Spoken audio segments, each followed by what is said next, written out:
All right, here's part 2 of Flat Stanley's worldwide adventures, the Mount Rushmore Calamity. We're on chapter 5. Just to review a little bit what happened before, they were setting out on vacation, and Stanley saved Arthur, who was falling off the side of Mount Rushmore, and Stanley saved part of Lincoln's face, so he got famous again, which made Arthur mad. And then they trick Mom and Dad into believing that Calamity Jasper is part of a tour group, and they take off to find some gold. And while they're in the mine, they're too noisy, and they cause a little bit of a landslide.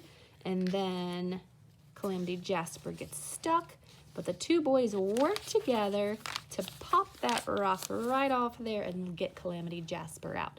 But when they get out, they realize the horse is gone. So let's see what happens to them next. Chapter 5, On the Trail. Must have been spooked by the cave-in, Calamity moaned. I'll have to track him before he gets too far. The boys kept a safe distance behind. Calamity didn't seem in any mood for their company. Now and then they heard her muttering, "Go darn show-offs," and they dropped back even farther. Stanley and Arthur felt miserable. They had been show-offs, and they knew it now. After a while, Calamity gave a little whoop and ran into a clearing. There stood Gold Rush, snorting and lathered in sweat. The cowgirl threw her arms around her horse. "Let's get you some water, fella," she said. Calamity looked around. "We're ways off from the stream," she worried out loud, "and I don't see any signs of a spring." "I can help. I have an idea," Stanley cried. Calamity shot him a look that said she'd heard just about enough from him. But Stanley did indeed have an idea. He lay down in the grass in front of Gold Rush and curved himself into the shape of a trough. "Pour in some water from the canteens," he directed Calamity. Calamity did, and then Stanley held very still as the horse's big lips came right down and slurped from his belly. It tickled, but Stanley Lambchop did not move, and he did not spill one drop. When Gold Rush had finished drinking, Calamity helped Stanley to his feet. She wore a big grin as she shook his hand. "Maybe I was wrong about you, partner," she said. "Any friend of my horse is a friend of mine." "So you're not angry with us anymore?" asked Arthur. "Shucks, no. I reckon you two aren't half bad for a couple of greenhorns. Now I better fix us some grub. We're lost, partners. We're gonna have to figure out how we get home from here. A cowboy can't think on an empty stomach." Calamity Jasper pulled a can of beans and a pot from her saddlebags. She built a fire, and soon the beans were bubbling cheerfully in the pot. "Cowboys always carry beans for emergencies," she confided. Arthur made a mental note to carry beans with him from now on. "How did you learn to be a cowboy?" he asked Calamity. "How did you learn to follow tracks like that? We didn't see anything, but you followed right to Gold Rush." "Following tracks isn't a cowboy skill. I'm part Lakota Sioux," Calamity said proudly. "We Native Americans know lots of useful things, like which plants make medicine, and how to hunt and fish, and how to use, whoa doggy, smoke signals." Calamity jumped to her feet. She ordered Arthur to gather a load of tumbleweeds. When he returned, she piled the tumbleweeds onto the campfire. Immediately, a dark, thick smoke streamed upward. "What about a blanket?" Stanley asked. "Don't you need a blanket for smoke signals?" Calamity grinned. "That's where you come in, partner." Both boys understood at once. Arthur picked up Stanley's feet, and Calamity took hold of his arms.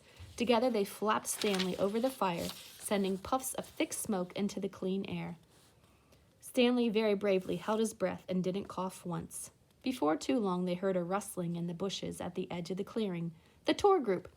"We saw the signals," Calamity's father said. "Came to see what you youngsters were up to." "Looks like they're up to a real Wild West time," said George Lambchop. "What a trip, eh, boys?" All right, so chapter 5. They find the horse, Gold Rush. Stanley makes himself into a bull, so now she's kind of impressed with him. And then she decides that Arthur is also impressed with Calamity because he thinks she's a real cowboy and he wants to be one. So she starts making beans, and then she remembers that she knows how to make smoke signals.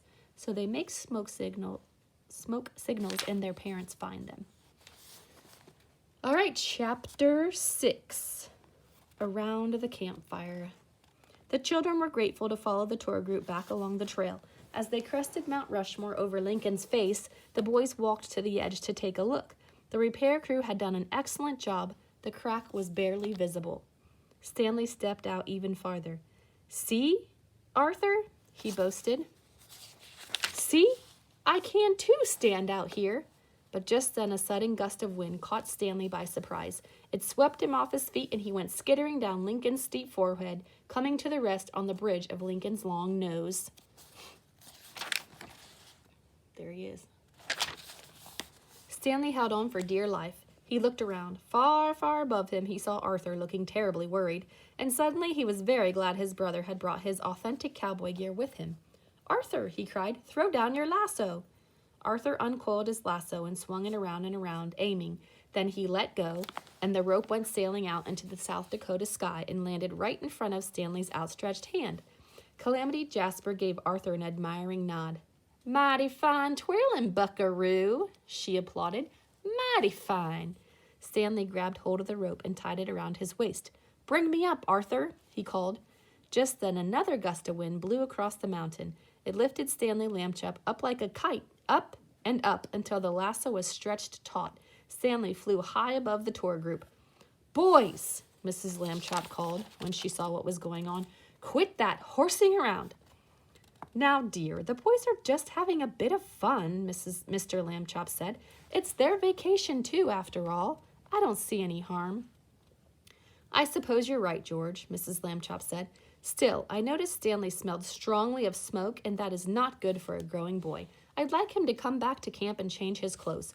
Arthur, reel your brother in now, please." When Stanley was back on Earth, Mr. Lambchop invited Calamity to join them for a cookout. After a delicious meal of hot dogs and hamburgers, Mrs. Lambchop said, "I believe this celebration calls for s'mores. To cheers all around." While they were toasting the marshmallows, Stanley and Arthur apologized for causing so much trouble in the mine earlier. "Also, we're sorry you didn't find any gold," Arthur said. "You have nothing to show for all that time in the mine." "Well, that ain't exactly so, pardner," Calamity said with a grin. She dug into her pocket and produced a large gleaming gold nugget. "I found it in my boot. Reckon it fell in during the cave-in." "Real gold," breathed Arthur. "Can I hold it?" "You can do more than hold it, partner," Calamity said with a mysterious smile. "You got a hammer?" Arthur fetched the hammer they had packed to pound in the tent stakes. Calamity placed the nugget on a flat rock and brought the hammer down hard, cracking it into 3 chunks of gold. She gave one to Stanley and one to Arthur. "They're yours. You earned them," she said to the brothers. "Way I see it, without the cave-in, I wouldn't have had the gold in the first place, and without you, there wouldn't have been no cave-in." And with that, Calamity Jasper mounted her trusty steed, waved goodbye, and rode off into the sunset.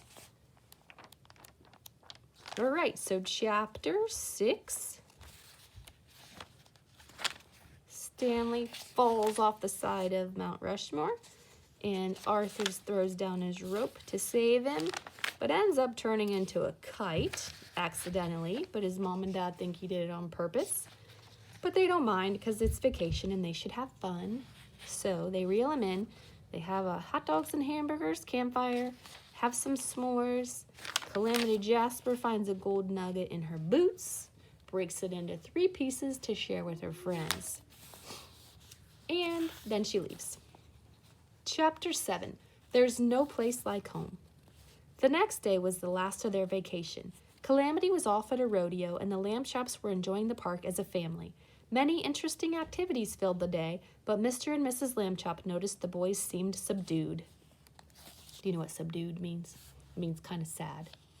"It's the lack of fresh vegetables and fruits, George," Mrs. Lambchop fretted back at the campsite that afternoon. "I dare say you're right, dear," Mr. Lambchop said. "You know the boys so well." Just as they were packing up, a park ranger strode into their camp. "Why, hello there, Bob," Mrs. Lambchop greeted him, remembering how he felt about his name. "Hello, Lambchops all," Ranger Bob said. "Sure are sorry to see you folks go." "We've had a grand time," Mr. Lambchop told him, "worth every penny of our admission fees."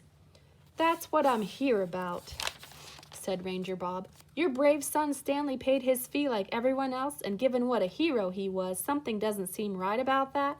I'm here to refund that fee with the park's gratitude." "Excuse me," Stanley interrupted politely, "but my brother was a hero too. If it weren't for him being out there, I would never have grabbed onto the face of that rock." "I can see how that is," agreed the ranger. "Two heroes, two refunds it is."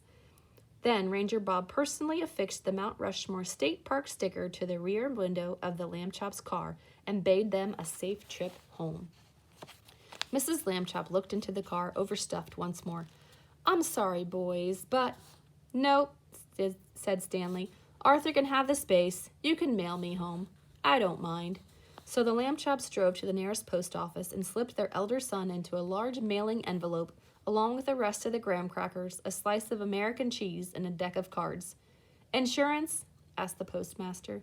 Mr. Lambchop chuckled as if the postmaster had made a joke. "No need. There's no finer postal system in the world. I say, if you can't trust the United States Postal Service to deliver a package safely, then whom can you trust?" Mrs. Lambchop asked that the envelope be marked fragile, but Stanley was horrified at that suggestion. He did allow the postmaster to stamp "Do not bend," however. And then the four Lambchops made their way home from South Dakota, 3 of them in a car, and 1 in postal trucks and planes.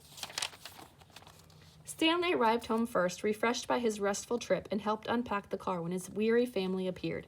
"It's always good to get away," Mr. Lambchop noted with a sigh. "But it's always good to get back home," finished his wife. Then Stanley and Arthur hurried to their room to unpack while their parents tended to the stack of mail that had piled up.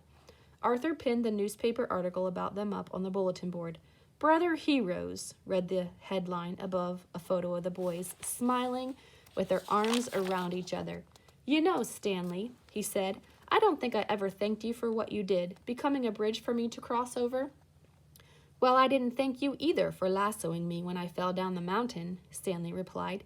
He unpacked the 2 gold nuggets and placed them on the bookcase. "Brotherhood is more important than gold." "Right," agreed Arthur. "And it's more important than any girl, too. Even a cowgirl." "Right," said Stanley. "Brothers above all." "Boys, there's a postcard here," Mrs. Lambchop's voice interrupted them. "It's from Calamity Jasper." "For me!" Stanley and Arthur each cried at the same time. "It's addressed to Cowpoke Lambchop," their mother called out. "I'll leave it here in the hall." In their haste to see whom it was for, Stanley and Arthur, the brothers above all, nearly trampled each other running out of their room. The end.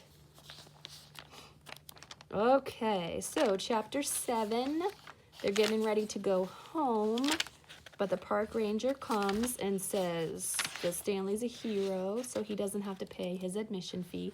And Stanley offers that Arthur's also a hero, so he doesn't have to pay. And then the ranger puts the sticker on the car for them that the dad wanted. And then they take off. And they decide that Stanley's going to get home in the mail because the car's too crowded, which is funny to me because he's like the smallest thing in the car if he can be in the mail. But they mail their kid home. And then when they get home, they agree that they should not have been fighting over gold or a girl until a postcard comes. And then they fight over the postcard from the girl. Okay, this says, what you need to know to be a Black Hills gold miner. Native Americans have lived in the Black Hills for more than 9,000 years. Some Lakota believe the Black Hills are the sacred center of the world. The Black Hills Gold Rush began in 1874 when Colonel Custer led 1,000 men into the western part of South Dakota to investigate reports that the area contained gold. That's the same Custer who later had his last stand against Sitting Bull at the Battle of Little Bighorn. One of the most famous cowgirls of the Black Hills was named Calamity Jane. She was the good friend of the famous lawman Wild Bill Hickok. Gold was first discovered in the Black Hills just a few miles from where Mount Rushmore was later built. Some would-be miners get tricked by fool's gold, which looks a lot like the real thing. If you want to tell the difference, try pressing your fingernail into the surface. If it leaves a small indent, you've found gold. The heads on Mount Rushmore are as tall as a 6-story building. If you match them with bodies, the men with those heads would be 3 times as tall as the Statue of Liberty. That's interesting. Okay, so here was the Mount Rushmore Calamity. If you want to take an AR test on the book, it's a level 4.4 book, and the number is 130960. I hope you liked the book, The Mount Rushmore Calamity.